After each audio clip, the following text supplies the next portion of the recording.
Hello, lovely people. Wonderful Wednesday to you. It's hashtag Your Word Wednesday. Follow me at KoiWire on Instagram, Snapchat, and TikTok, and put your unique vocabulary word in the comment section of my most recent post, and we'll choose one fun one to work into tomorrow's show. Last week's word from @BradyE. was exorbitant, meaning unreasonably high price. We're starting out today with news out of Los Angeles where 500,000 students can't go to school because of a workers' strike. The union, representing school custodians, cafeteria workers, bus drivers, and other support staff, is forcing the nation's second largest district to be shut down. Teachers are also participating in a strike this week in solidarity. And here's what the union wants: equitable wage increases, more full-time work, respectful treatment, and increased staffing. The union workers have an average salary of $25,000 a year, and most work part-time, which has led to staffing shortages according to the union. The cost of living in LA is relatively high. Now, the superintendent of the school district says they've tried to negotiate in good faith, but California law prevents the school system from putting itself in a position that could lead to bankruptcy. And if they gave in to all the demands of the union, well, they say that's exactly where they'd be. While some argue that the school workers' strike this week would negatively impact students, the district is trying to offset that by offering help to families, by opening 24 grab-and-go food sites, having 154 schools provide student supervision, plus about 120 city-run sites at libraries, recreation centers, and other locations. More than 500,000 kids will not be going to school today. The second largest district in the nation, more than 1,000 schools in all, shut down by this strike, called by the union that reps the bus drivers, cafeteria workers, special ed assistants, and custodians. Like Jose Tovar, whose current wage puts him below the poverty line. We're not asking for the world, but just to live above water. 1 in 3 of our members is either homeless or has been houseless while working for LAUSD. Their union is demanding large pay hikes, more full-time jobs, more staff, and, quote, respectful treatment. Some parents are sympathetic. We have some of our most underpaid workers doing some of the most challenging jobs on our campuses. The district made an offer including a pay rise, but only half the 30% demanded. Under California law, we cannot drive the school system into a bankruptcy position. And if we were to acquiesce to all of the demands, that is exactly where we would be. That is not legally allowable. So 500,000 kids don't go to school while the adults argue. I support my kids, and ultimately I feel that they're probably being left behind in a battle between adults. Apparently, it's gotten ugly. The district calls this strike illegal, claiming it's all about the money, not the other stuff. We have not been presented with compelling evidence that there's widespread abuses.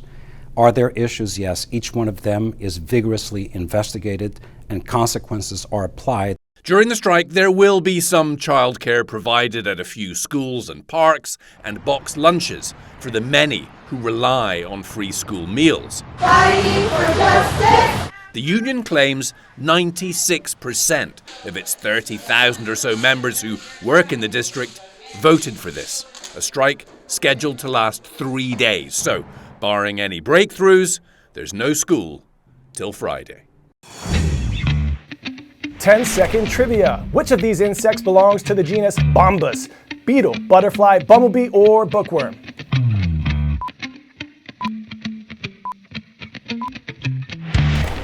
Buzz, time's up. Bumblebees, if you please, belong to the genus Bombus. Some folks may think bees just randomly fly around feeding on flowers, pushing around pollen, and then hang out in the hives making honey. Turns out these insects are organized, smart, and coachable. A recent study shows that bees can be trained to solve puzzles, and other bees can study a demonstrator bee to then accurately solve the puzzle themselves. No wonder bees are able to divvy out responsibilities in hives with specific jobs and roles to strategically live their daily lives. Let's learn more now how for bees, teamwork makes the dream work. Check this out. These bumblebees learned how to solve a puzzle. Then they taught their friends how to do it. The prize? Sugar. Researchers studied bumblebee colonies to see if they developed social learning, also known as learned behavior. Scientists designed a 2-option puzzle box that could be opened by pushing a red tab clockwise or a blue tab counterclockwise. One set of bees, called the demonstrator bees, were trained to use the blue or red tab. Other observer bees watched, and when it was their turn, most bees chose the same option they had observed from the trained bee. One professor said, "Our research shows, however, that new innovations can spread like social media memes through insect colonies, indicating that they can respond to wholly new environmental challenges much faster than by evolutionary changes."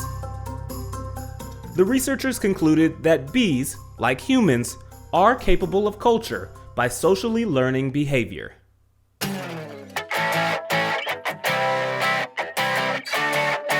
Today's story, tallying a 10 out of 10, is a tale about tater tots.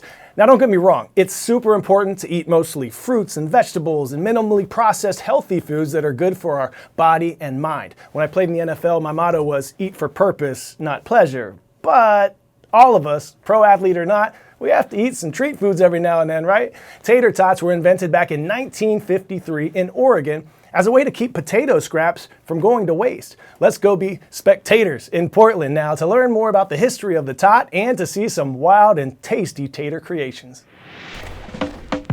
The food scene in Portland is really eclectic right now.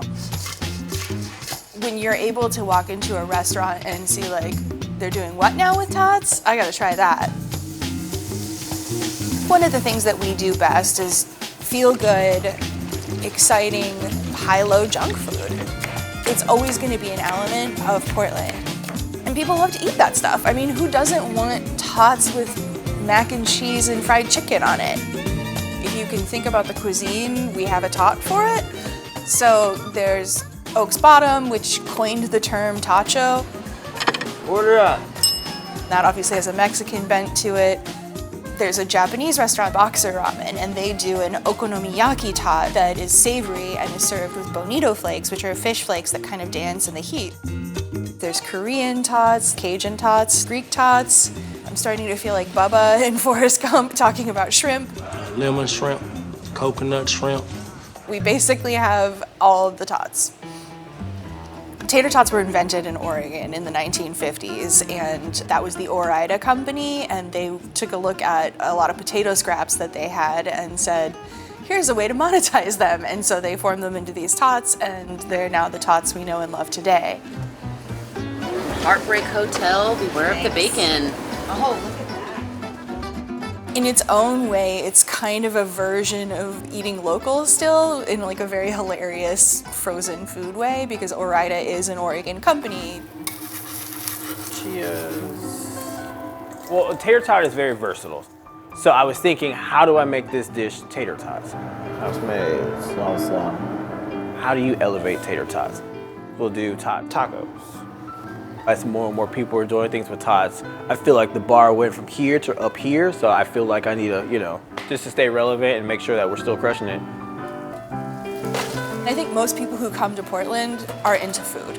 Pound of tots, grilled onions, bacon, and cheddar cheese with the fried egg on top. Brunch in a bowl. This is a place where if you like to eat and you also want to be able to walk it off in between meals, this is it. This is the spot. Coy? Oh, sorry, Jeremy. I was in deep talk. I want to thank everyone for commending my dad jokes and asking me to do more of them. I don't always tell dad jokes, but when I do, he laughs. Hey, now, special shout out going to Utah today, Kanab High School in Kanab. We see you, Ta. Did you know that Utah is nicknamed the Beehive State, coming from the belief that each person works together to support one another? You better believe we appreciate you. Much love and many blessings. I'm Coy Wire, and we are CNN 10.